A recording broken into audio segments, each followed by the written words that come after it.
My husband said, "I am leaving for your best friend. I am happier with her." I was left with nothing. But a week later, a notary called me. "Ma'am, your first husband from the 1990s died and left you everything. But there is one condition." Good day, dear listeners. It's Diana again. I'm glad you're here with me. Please like this video and listen to my story till the end, and let me know which city you're listening from. That way I can see how far my story has traveled. I used to think my life was one of those quiet, sturdy things. Nothing glamorous, but solid, built to last.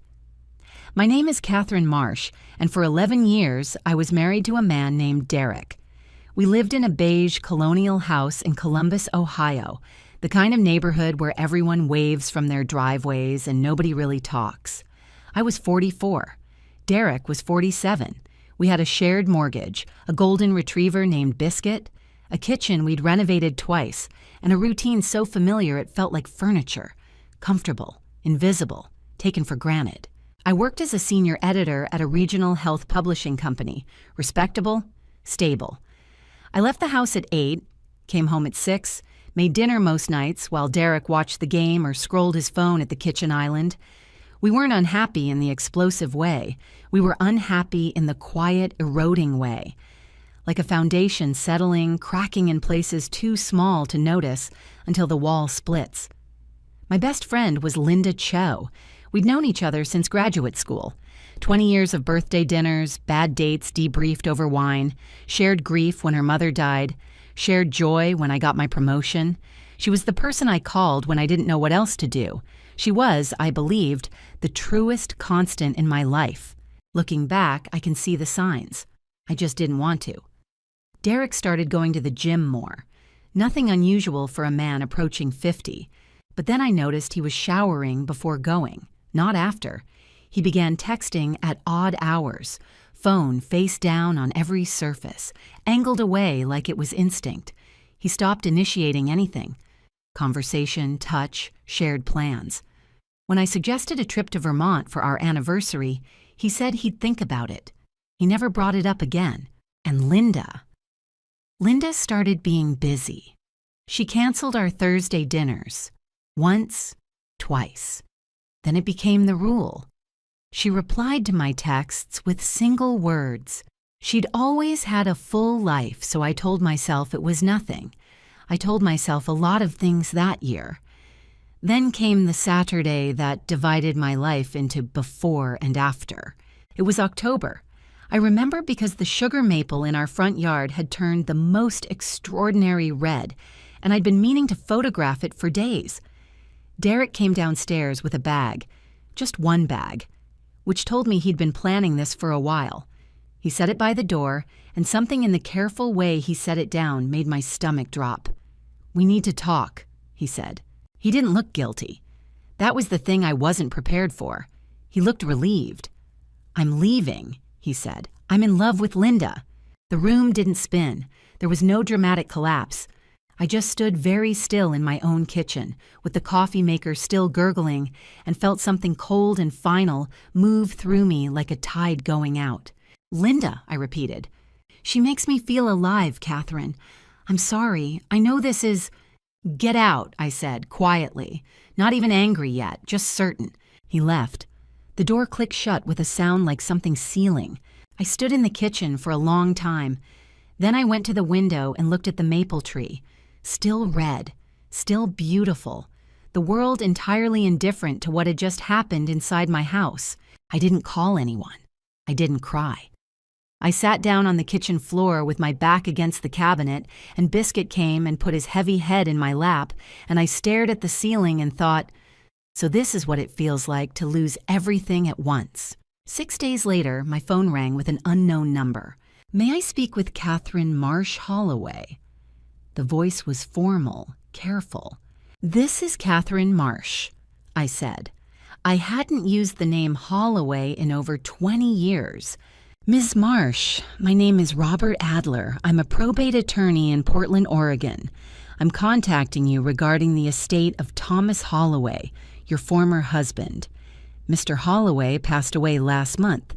He left a will, and you are the sole named beneficiary. A pause. The estate is valued at approximately $4.2 million. However, there is one condition attached to the bequest. I sat down very slowly. What condition? I asked. Mr. Holloway stipulated that you must appear in person at our Portland office within 30 days of notification to begin the transfer process, the attorney said, and that you must provide documentation confirming you are not currently legally married. I almost laughed. Derek had made sure of that, hadn't he? I'll be there, I said. I hung up the phone and sat in the silence of my half-empty house, and for the first time in 6 days, I felt something other than cold. I felt the faint, dangerous spark of possibility. The week after Derek left, I counted what remained. Not dramatically, practically. I sat at the kitchen table with a legal pad and a pen, and I wrote down everything. The house was in both our names, which meant nothing could be sold or refinanced without agreement. The joint checking account held about $18,000. Derek had already transferred his direct deposit. I checked online and saw the balance hadn't moved in days, which meant he'd planned this longer than a week. The savings account, the one we'd built over 11 years, had been drained to $400. He'd taken just over $60,000. I stared at that number for a long time. There's a particular kind of fear that comes not from danger, but from vulnerability. From realizing you are standing on ground you assumed was solid, and it isn't. I'd made choices over the years that felt like partnership and now revealed themselves as exposure. I'd reduced my hours when we discussed having children. Children we never had. I'd let Derek handle the investment accounts because he said he was better at it. I'd trusted. I let myself be afraid for exactly 2 days. On the 3rd day, I called Robert Adler back. "Tell me everything about the condition," I said, not the summary, the precise language. Mr. Adler read me the clause from Thomas Holloway's will. Thomas, my first husband, the man I divorced in 1997 after 3 years of marriage, that had been, if I was honest, simply too quiet, too careful, two people who respected each other more than they loved each other. We'd parted without bitterness. He'd moved to Oregon, built a software company in the early days of the internet, sold it quietly, and apparently lived well and alone for the rest of his life. He'd never remarried. He'd left everything to me. The condition was straightforward. I had to appear in person, unmarried, within 30 days. There was a secondary clause. If I did not appear, or if I appeared married, the estate would be distributed to a list of environmental charities Thomas had named. There was no provision for Derek, no loophole, no contest mechanism beyond a 60-day challenge window that required proof of undue influence, which didn't apply. The math was simple. I was legally married to Derek. That was the problem. Divorce in Ohio takes time. An uncontested divorce, where both parties agree on asset division, can move relatively quickly, sometimes 60 to 90 days. But Derek and I had a shared mortgage, a disputed savings account, and I now had every reason to believe he wouldn't make this easy. A contested divorce could take a year. I had 30 days. I sat with that constraint and turned it over like a stone, looking at every angle. Then I thought, what if Derek didn't know about the inheritance? That was the seed of it. Not a plan yet. Just a question. If Derek knew $4 million were attached to my name, he would do one of two things: contest the divorce to delay it and demand a share, or suddenly become cooperative in ways designed to benefit himself. Either way, he would use the information as leverage. so he couldn't know, not yet. I called my divorce attorney, a woman named Patricia Owens, who had a reputation for precision and no patience for games. I'd looked her up that afternoon. I drove to her office on High Street the next morning. I didn't tell her about the inheritance, not because I was hiding it.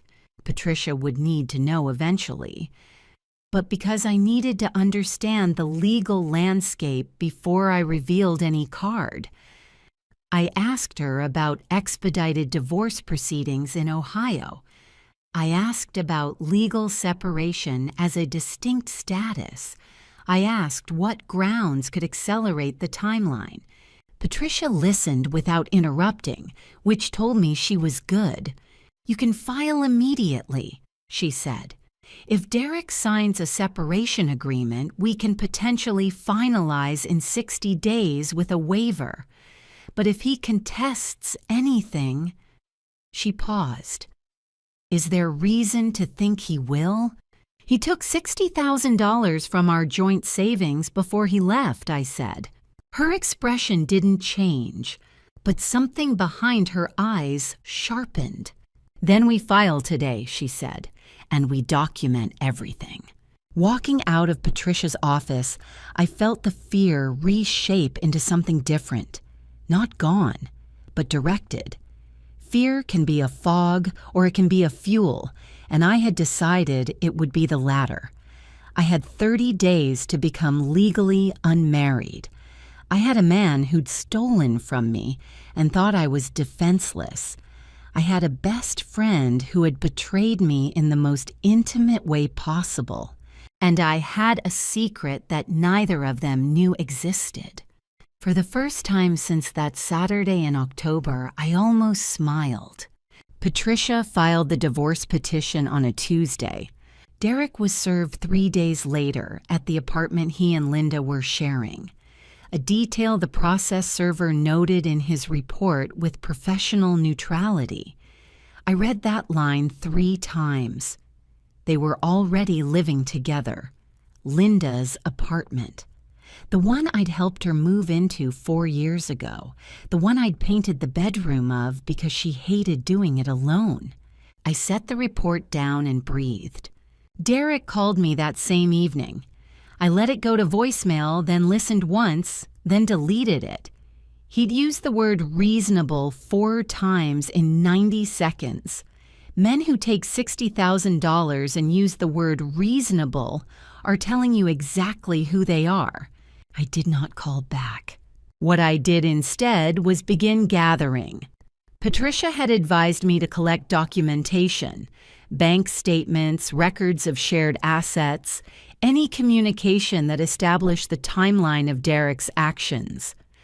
I spent 3 evenings at my kitchen table with a scanner and a spreadsheet, methodical and quiet. I found the transfer records. I found emails. Derek had used our shared computer occasionally and hadn't cleared the browser history, in which he and Linda had been corresponding since the previous March. 7 months. They'd been planning this for 7 months while I made dinner and asked about Vermont. The emails weren't salacious. They were almost worse than that. They were practical. Discussions of timelines, of when Derek would tell me, of how Linda would handle my reaction. There was a message in which Linda wrote, "She'll be devastated, but she'll survive. She always lands on her feet." And Derek had replied, "That's what I keep telling myself." I printed those emails and put them in a folder. I wasn't going to use them emotionally. I was going to use them legally. Patricia had flagged something important. If we could demonstrate that Derek's withdrawal of the $60,000 constituted marital waste, dissipation of assets in anticipation of divorce, we could seek that amount back as part of the settlement. The emails, which showed premeditation, strengthened that argument considerably. Meanwhile, something was shifting with Derek and Linda. I knew because of small things. Derek's attorney, a man named Gary Feltz, who specialized in what Patricia privately called second act divorces, meaning men leaving long marriages, sent a letter requesting an inventory of all marital assets, standard procedure. But the letter came faster than I expected, and it was oddly specific in its language, asking about any recently discovered assets or inheritance interests. I read that phrase twice. Had they heard something? How? Robert Adler's office was in Portland. I hadn't told anyone. The only people who knew were me and the attorney's office.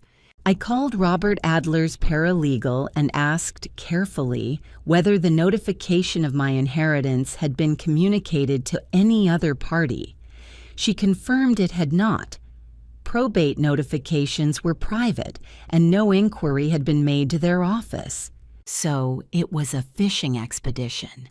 Gary Feltz had written that clause as a standard tactic, trying to surface anything I might be concealing. It was routine, and it had rattled me for no reason. But it told me something.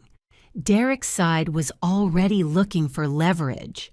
They were treating this as a transaction, not a dissolution. That meant I had to be more careful. I flew to Portland on a Thursday.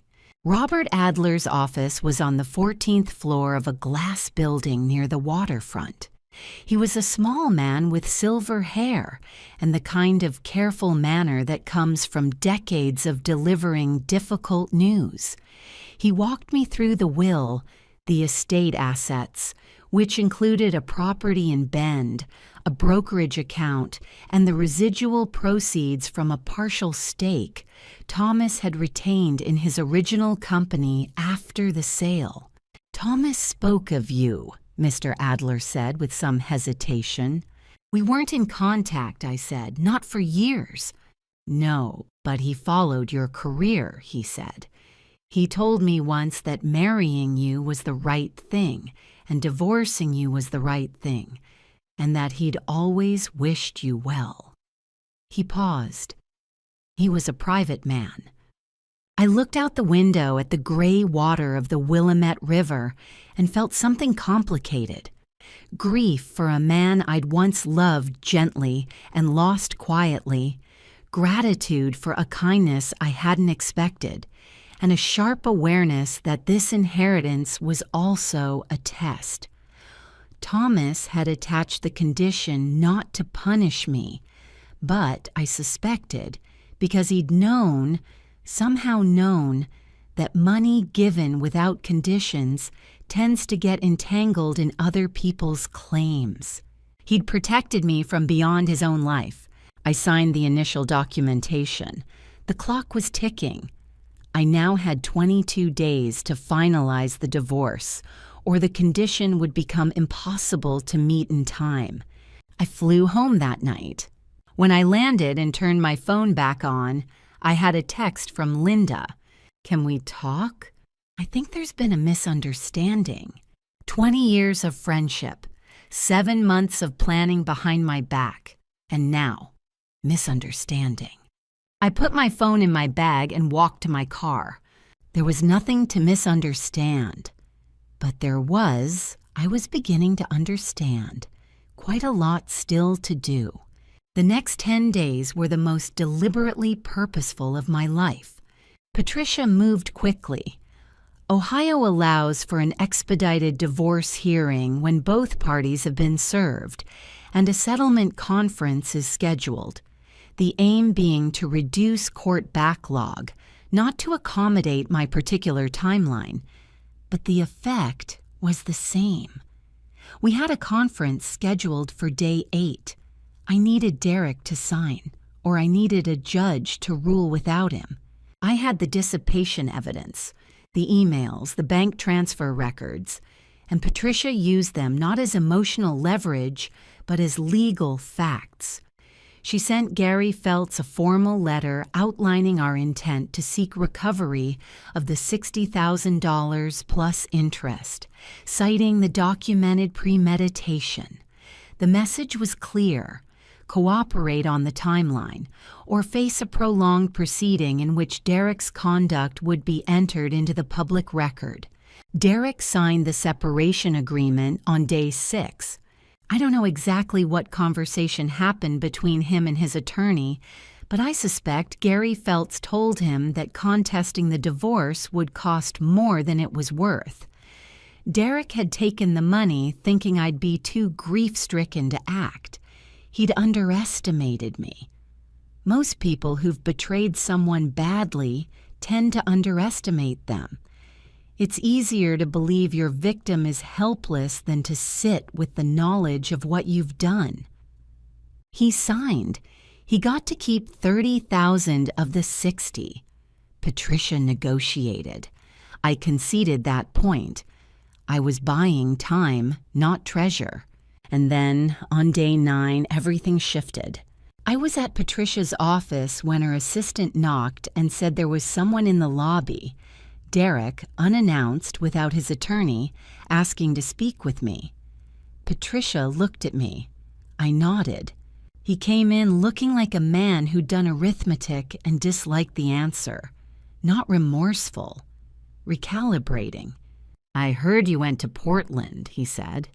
I said nothing. "Gary found something in a public record search," he said. "A probate filing, Thomas Holloway." He paused, watching my face. "He left you money." I kept my expression flat. "That's a private matter." "We're still legally married," Derek said, "which means in Ohio—" He stopped, then finished carefully. "Community property laws may apply to assets acquired during the marriage. Ohio is not a community property state," Patricia said from her chair, without looking up from her notes. "It's an equitable distribution state, and you signed a separation agreement this morning." Derek looked at her, then back at me. "I want to revisit that agreement." "You signed it 4 hours ago," Patricia said. "It's been filed." The silence in the room was very particular, the kind that comes after someone realizes the door they thought was open has already closed. "You planned this," Derek said to me. His voice had changed. The reasonableness was gone, replaced by something colder. "I filed for divorce," I said. "You left me for my best friend. I don't know what you expected." He leaned forward. "Linda knows people, Catherine. Her brother is a real estate attorney. We can make the house situation very complicated." "The house situation," Patricia said, "is governed by the signed agreement you filed this morning." She looked at him now. "I'd suggest you consult with your attorney before continuing this conversation." Derek stood. He looked at me with something that wanted to be contempt, but landed closer to desperation. "You'll regret cutting me out," he said. "I already regret quite a lot," I said. "None of it involves this morning." He left. My hands were trembling slightly under the table. Patricia noticed. "Go home," she said. "We have what we need. The hearing is in 4 days. Let me handle the rest." I went home. I fed Biscuit. I sat on the back porch for a long time in the cold, watching the last of the October light die behind the neighbor's fence. The fear I'd been running on was real. Derek's threat about Linda's brother wasn't nothing, and I knew it. Real estate entanglements could delay everything. But Patricia was right. The agreement was filed, and I had documentation and a court date and a secret that was worth more than Derek's anger. I gave myself 3 days.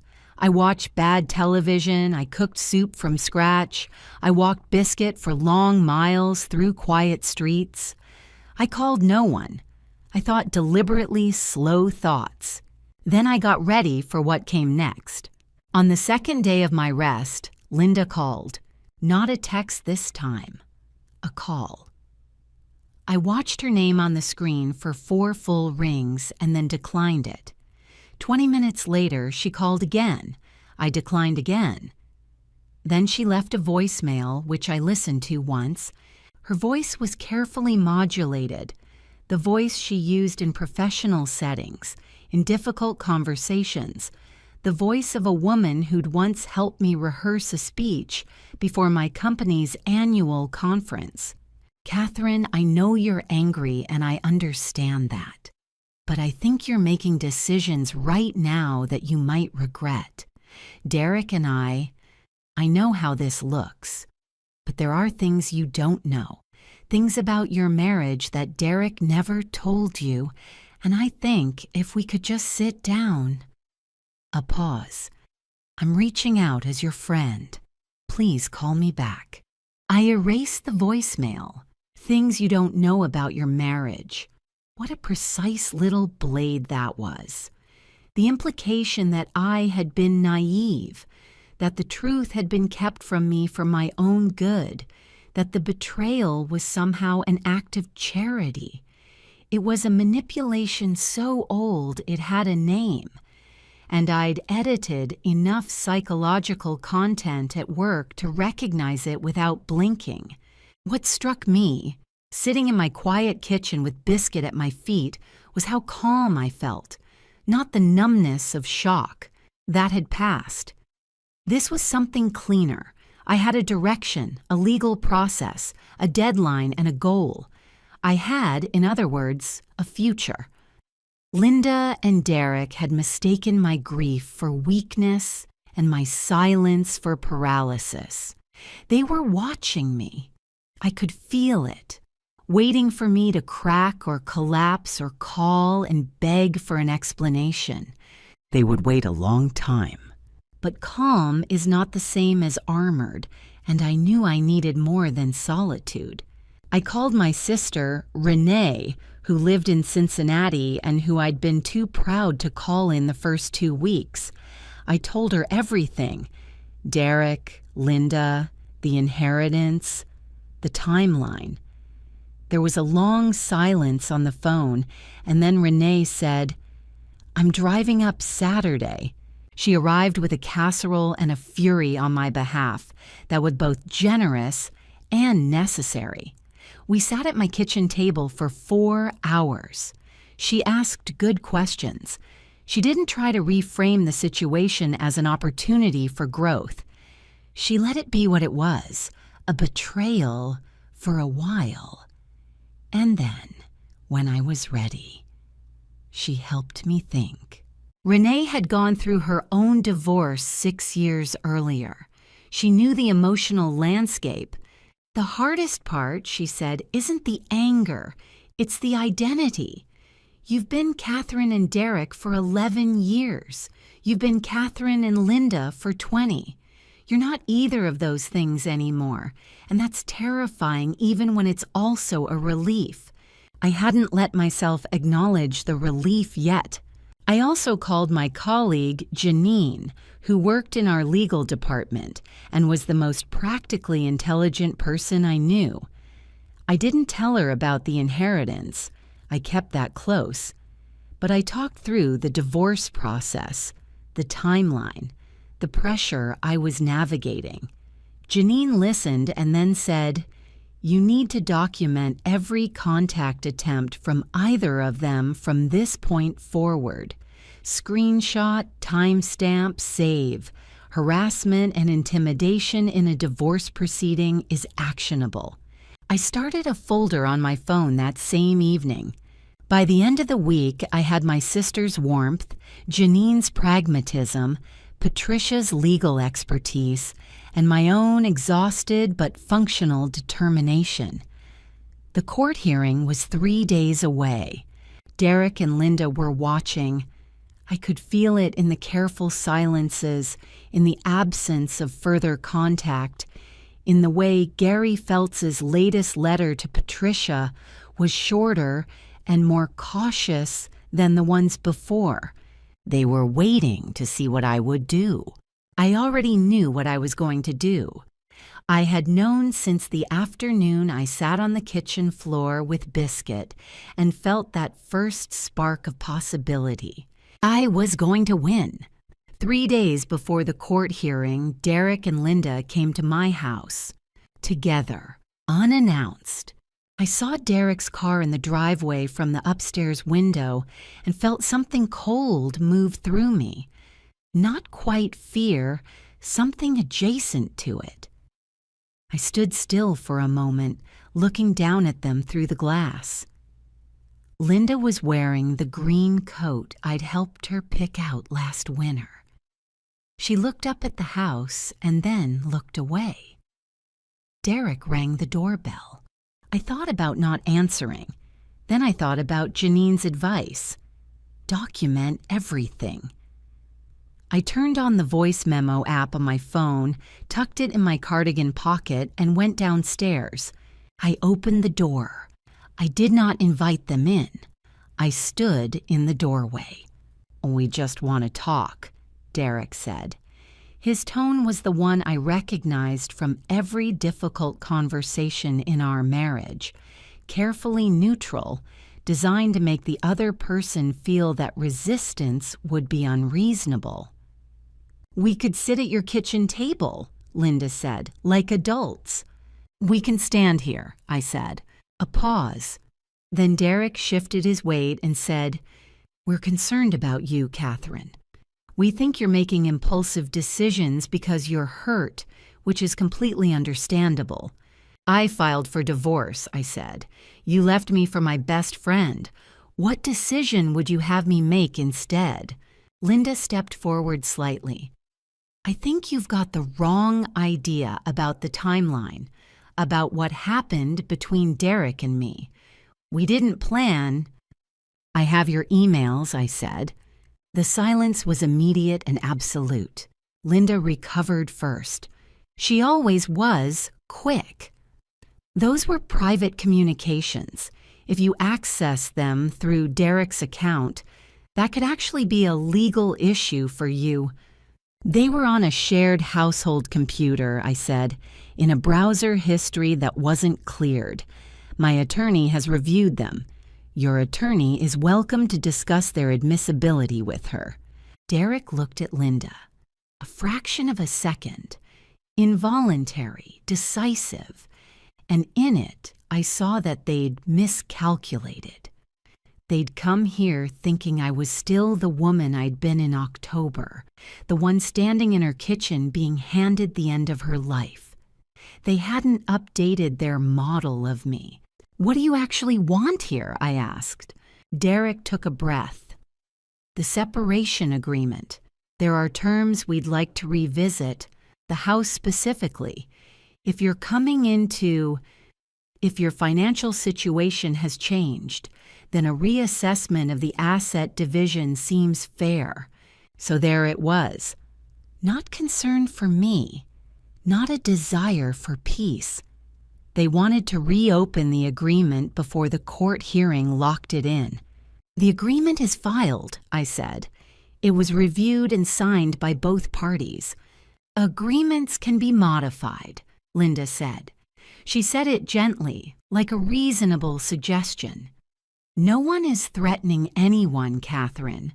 We're just asking you to be flexible, to consider the bigger picture." "The bigger picture," I repeated.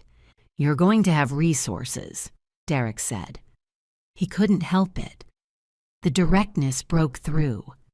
"There's no reason for this to be adversarial. We could come to an arrangement, a private one." I looked at them both. My sister's words came back to me. "You're not those things anymore." I had spent 20 years trusting Linda and 11 years building a life with Derek, and they were standing on my porch asking me to quietly hand them a portion of a dead man's kindness. "I'd like you both to leave," I said. "Catherine, if you contact me again outside of formal legal channels," I said, "I'll file for harassment. My attorney has advised me on the threshold. Don't test it." Derek's expression closed over. That careful neutrality burned off, replaced by something harder, uglier. "You're making an enemy," he said. "I know," I said. "Close the gate when you leave." I shut the door. I stood in my hallway with my back against the door and breathed. My heart was going very fast. Biscuit nosed my hand, and I held his head and breathed more slowly. I wasn't without fear. I want to be honest about that. They had resources. They had Linda's brother's legal knowledge. They had 11 years of knowing exactly which of my habits were vulnerabilities. Derek knew I hated confrontation, that I historically backed down rather than prolonged conflict. He was betting I would fold. But the fear, when it came, didn't unravel me. It clarified me. Each threat, each manipulation, each performance of reasonableness that was actually coercion, they added a layer to something that was hardening in me, quiet and final. I sent the recording to Patricia that night with a 3-word message. They came by. Her response came 20 minutes later. "Perfect. See you Thursday." The hearing was at 9 in the morning on a Thursday in November. Columbus in November is gray and flat and without apology, and I drove to the courthouse in the kind of early morning dark that makes everything feel provisional. I wore a dark blue blazer, and I had a folder of documents, and I had Patricia beside me, and I was ready.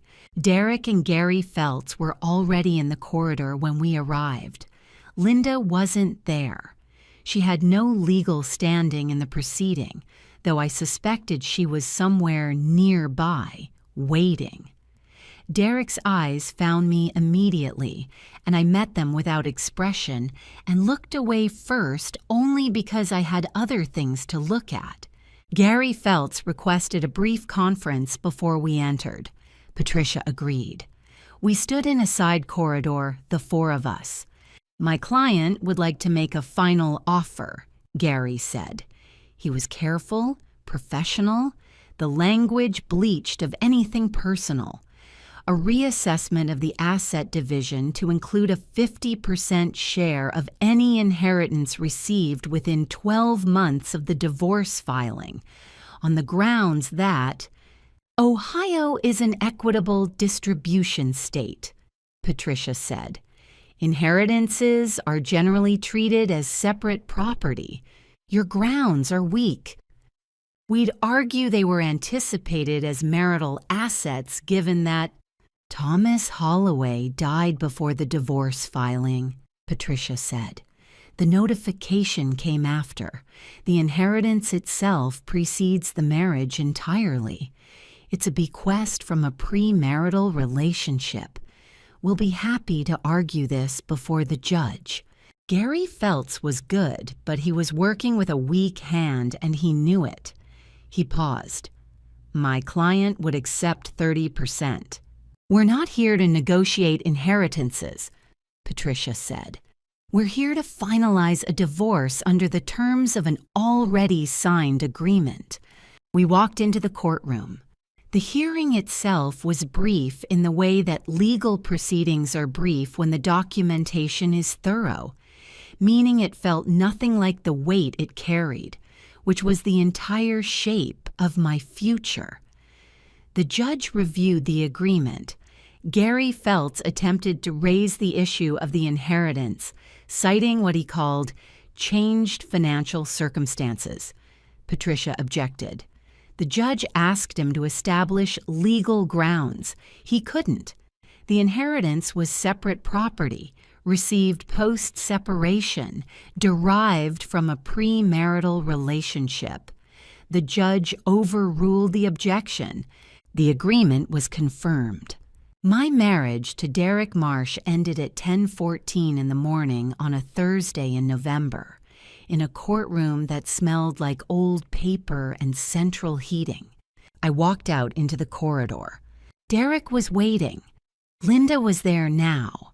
She'd come inside at some point and was standing at the end of the hall in her green coat. And for a moment, I had the strange sensation of seeing two people I had loved standing together in a government building, wearing the faces of people I no longer recognized. Derek stepped toward me. His composure was gone. "This isn't over," he said. "Gary is filing a challenge to the inheritance classification. We'll tie this up in appeals for a year. You'll spend everything you inherit on legal fees before you see a dollar." "That's your right," I said. "How are you this calm?" he said.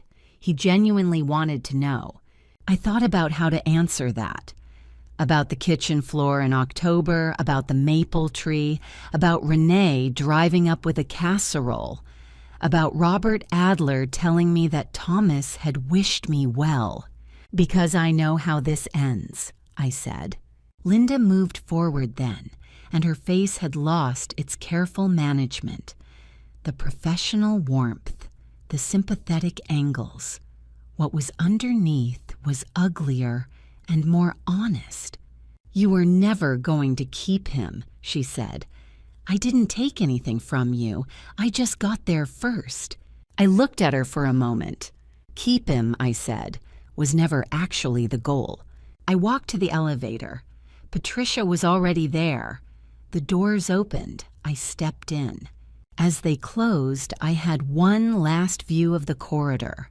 Derek's jaw tight, Linda's hand on his arm, Gary felt speaking quietly to both of them, the gray fluorescent light making everyone look a little less than they'd imagined themselves to be.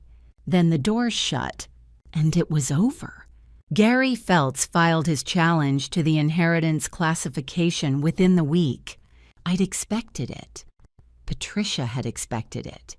She'd already begun preparing the response, which was considerably more detailed than anything Gary had access to. The challenge rested on two arguments. First, that the inheritance constituted a marital asset because the divorce had not been finalized at the time of notification. Second, that Thomas Holloway's bequest was influenced by the circumstances of my marriage, making it a response to marital events and therefore quasi-marital property. Both arguments were creative. Neither was solid. The first collapsed immediately under the timeline. Thomas Holloway had died before I filed for divorce, meaning the potential inheritance had existed independent of any marital context. The notification came after filing, but the asset predated the marriage entirely. Thomas was my first husband, from a relationship that had ended 27 years earlier. No Ohio court had ever classified a premarital inheritance that way, and Patricia had 3 precedents ready. The second argument required proving that Thomas had learned of my marital difficulties and made his bequest as a response, a form of intent that would require access to Thomas's private records and communications. Robert Adler, when contacted, confirmed that Thomas had executed his will 4 years earlier, when I was still married to Derek, and had given no indication of marital problems. The will had never been amended. Thomas had simply, quietly, always intended to leave what he had to, the woman he'd once been married to and had never stopped wishing well. Gary Feltz withdrew the challenge 6 weeks after filing. The news came in a 1-paragraph letter to Patricia's office. She forwarded it to me with a single-line note. "It's done." I sat in my office at the publishing company and read it 3 times. Then I set the paper down, folded my hands on the desk, and allowed myself 1 full minute of stillness. Not celebration, something quieter than that.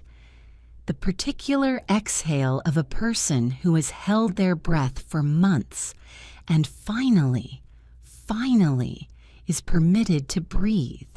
Then I called Robert Adler. "We can proceed," I said. "I'll have the transfer documentation ready by end of week," he said. "Congratulations, Ms. Marsh." The property in Bend sold in February in a market that had been stubborn but moved for a well-priced house in a desirable location. The brokerage account was transferred. The residual stake proceeds, which had been accumulating quietly in an Oregon trust, finalized in March. Total received $4,240,000. After Oregon and federal tax obligations, was $3,100,000 and some change. I sat with my financial advisor, a woman I'd sought out specifically for her specialization in sudden wealth management, and we made a careful, undramatic plan. A house purchase outright in a neighborhood I'd always admired, a portion in low-risk index funds, a portion retained liquid, a donation to an environmental organization Thomas had supported, which felt right and necessary. Patricia sent me a bottle of wine with a handwritten note that said simply, "Well done." I kept the note. I drank the wine slowly over 2 evenings, alone, on my back porch, with biscuit at my feet and the November sky doing what November skies do, turning everything honest and bare. The Columbus house, Derek's and mine, sold in April. Under the terms of the agreement, we split the equity. Derek received $112,000. I received the same, which I added to the liquid fund. I moved in May. Derek tried once more in early spring to reach me directly, not through attorneys, but a text message. "I hope you know this wasn't personal." I showed it to Janine, who confirmed it was not legally actionable, and then I blocked his number. There was nothing to say to a man who believed that leaving his wife for her best friend, stealing $60,000 and attempting to claim a dead man's inheritance, could be described as impersonal. Some sentences don't deserve a response. They deserve silence, and silence was the one thing I had perfected. Linda sent a card in February, an actual paper card, store-bought, with a watercolor of snowdrops on the front. Inside she'd written, "I think of you often. I hope you're well." There was no return address, as though she'd anticipated I wouldn't write back. I put the card in the recycling bin. I didn't hate either of them. That was the most unexpected outcome of everything. I had moved through anger and grief and the cold purposefulness of those November weeks, and what I'd arrived at on the other side was something more spacious than hatred, a simple, clear disinterest. They existed. I existed. We moved through different worlds now. I had my house. I had my work, which I'd returned to with more focus than I'd had in years. I had Biscuit, who had adapted to the new backyard with characteristic enthusiasm. I had Renee, who came to stay for a week in June and helped me unpack. I had, more than anything, the particular freedom of a person who has survived something and emerged from it knowing exactly what she was made of. By the following autumn, I had learned to stop waiting for the other shoe to drop. This took longer than I expected. When you've spent months in a defensive crouch, constantly scanning for the next threat, the absence of threat doesn't feel like peace at first. It feels like the quiet before something. I had to teach myself, slowly and with the help of a therapist I'd started seeing in January, to recognize safety when I was in it. My new house was in Bexley, a neighborhood of old trees and good sidewalks, the kind of streets that reward walking. I had a home office now, and I'd begun taking on consulting work alongside my regular job, helping smaller health publishers with editorial strategy. The work was interesting in ways my career hadn't been in years. I was sought out rather than simply present. My opinion carried weight in rooms where, for too long, I had made myself small and agreeable. I stopped doing that. I found I didn't miss it. Biscuit turned 8 and remained ridiculous and devoted. I made new friends, slowly, in the way adults make friends, through proximity and repeated exposure and the gradual discovery of shared perspective. My neighbor Margaret had strong opinions about bird feeders and turned out to be one of the driest and funniest people I'd ever met. Janine and I had lunch twice a month and talked less about work than I expected. Renee and I spoke every Sunday without fail. These were not dramatic connections. No one swept into my life and transformed it. They were the steady, ordinary kind of relationships that actually hold, the ones built conversation by conversation, the ones you can rely on without performance. In late spring, I went to Portland. I wanted to see where Thomas had lived. I don't know exactly why. It felt like something owed, some acknowledgement of a generosity so quiet it had arrived after death. I visited his house in the West Hills, which had already been sold per the estate plan, but I walked the street and looked at the view of the city below, and I thought about a man who had been my husband for 3 years in my mid-20s, who'd been too quiet and too careful, and whom I had parted from without bitterness, and who had, for the rest of his life, wished me well without expectation. I stood on that sidewalk for a long time. A woman walking a dog passed me and nodded. A child on a bicycle wobbled past. The city went about its day, indifferent and alive. And I thought, Thomas, I hope you knew. Not that I would succeed. He couldn't have anticipated any of the specifics, but that his kindness had landed somewhere worth landing, that it hadn't been wasted. I had a good dinner alone in a restaurant with a view of the river. I ordered something I'd never tried, drank 1 glass of Oregon Pinot Noir, and watched the light change on the water until the waiter brought the check without being asked. I flew home feeling something I could only describe as grounded.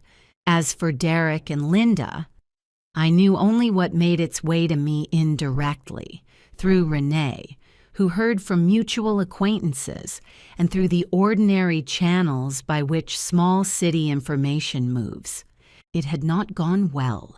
Linda's apartment had turned out to be insufficient for 2 adults with incompatible habits, and, as it emerged, some fundamental disagreements about money.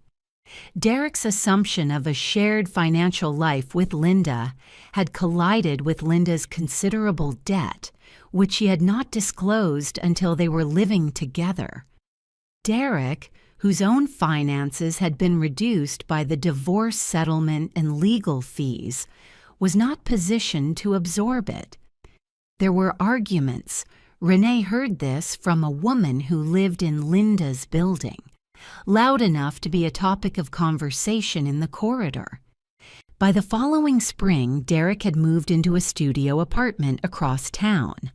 Linda was, by all accounts, still in her apartment, managing the debt with difficulty and no longer in contact with Derek. Whether it had been a formal break or simply a collapse was unclear. Either way, what had required the destruction of a 20-year friendship and an 11-year marriage had lasted less than 18 months before becoming simply a problem to be managed. The grand passion, the inevitable love, the thing worth burning everything for. It had turned out to be a studio apartment and unpaid credit card statements. I won't say I was glad. That's not quite right. I felt the distant, impersonal understanding of someone watching an inevitable conclusion arrive on its own schedule. I thought sometimes about what Linda had said in the courthouse corridor. I didn't take anything from you. I just got there first. She had been wrong in a way that had nothing to do with Derek. What she'd taken was trust. Not mine in Derek, which was worth little by the end, but my foundational belief that I knew who my people were, that I had built reliable ground. That belief, it turned out, had been my most valuable asset, and rebuilding it had taken longer than any legal proceeding. But it had been rebuilt. By the 2nd October, a full year after the morning Derek had stood in our kitchen with his bag, I was sitting on my back porch in Bexley on a warm for October afternoon, watching Biscuit investigate the fence line with great seriousness, and I thought, this is mine. Not the house, not the inheritance, not the new career momentum, though all of those were real. The life, the actual days of it, the feeling of waking up in the morning and knowing that everything I encountered that day would be something I had chosen. That was mine. I had paid for it in a currency I hadn't expected to spend, and I would not have chosen the price. But I had paid it, and I was here, and October was beautiful again, and Biscuit had found something fascinating near the fence post, and the afternoon light was long and gold and entirely, completely mine. If this story taught me anything, it's that betrayal reveals two things at once: who other people really are and who you really are. I didn't know what I was capable of until I had no other choice but to find out. Keep your plans quiet. Let people underestimate you, and never confuse someone's silence for weakness. Sometimes the quietest person in the room is the most prepared. What would you have done in my place? Tell me in the comments. I genuinely want to know. If this story moved you, subscribe for more. Thank you for listening until the very end.